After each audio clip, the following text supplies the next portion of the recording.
Hi hello నమస్తే welcome to universal talkies. నేను మీ anchor Soumya.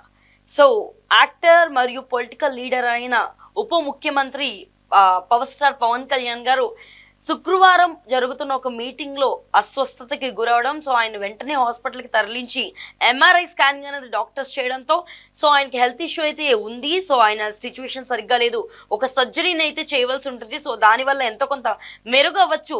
So necessary thing అయితే ఉందని చెప్పేసి డాక్టర్స్ చెప్పిన విషయం ప్రకారం సో నిన్న సాటర్డే ఆయన్ని ఆంధ్ర నుంచి ఇప్పుడు తెలంగాణకి రప్పించి ఒక స్పెషల్ కేర్ లా ఉంచి ఆయన్ని డాక్టర్ పర్యవేక్షణలోనే ఆయనకు ఆపరేషన్ జరగడం అండ్ అది ఒక సక్సెస్ అయినట్లుగా సో ఆయన యొక్క బ్రదర్ మెగాస్టార్ చిరంజీవి గారు అందరితో పంచుకోవడం అయితే జరిగింది. సో నా తమ్ముడు ఉప ముఖ్యమంత్రి పవన్ కళ్యాణ్ ఇప్పుడు బాగున్నాడు, సో కాకపోతే ఆయనకి ఒక వారం పాటు రెస్ట్ కావాల్సిందిగా డాక్టర్ అయితే చెప్పడం జరిగింది.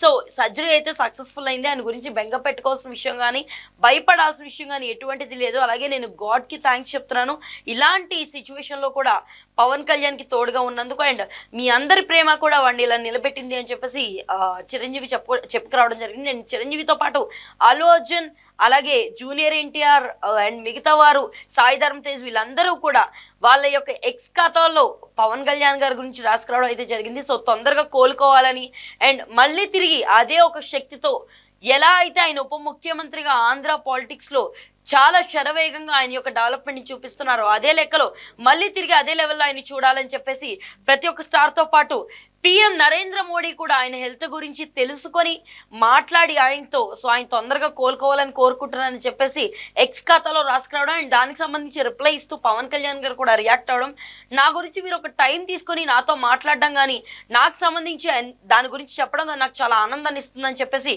పవన్ కళ్యాణ్ గారు కూడా ఆయన ఎక్స్ ఖాతాలో రాసుకొచ్చారు. సో దీని ప్రకారం ఆయన పూర్తిగా 10 రోజుల పాటు రాష్ట్రానికి సంబంధించిన కార్యకలాపాల్లో దూరంగా ఉంటారన్న విషయం అయితే అర్థమవుతుంది. సో డాక్టర్స్ చెప్పిన విధంగా ఒక 10 రోజులు రెస్ట్ తీసుకునే పొజిషన్లో అయితే ఆయన ఉన్నట్టుగా, మళ్ళీ తిరిగి 10 రోజుల తర్వాత ఆయన మళ్ళీ యథావిధిగా కార్యక్రమాలు చేపడతారా లేకపోతే ఉండే సిచ్యువేషన్ ఏంటి, ఆంధ్ర పాలిటిక్స్ లో ఇది ఎంతవరకు పర్యావసానం చూపించబోతుంది అన్న విషయాలు తెలియాలంటే ముందు వెయిట్ చేయాల్సిందే. సో మళ్ళీ తిరిగి ఖచ్చితంగా మీకు ఇలాంటి న్యూస్ కావాలంటే యూనివర్సల్ టాకీస్ ని ఫాలో అవ్వండి.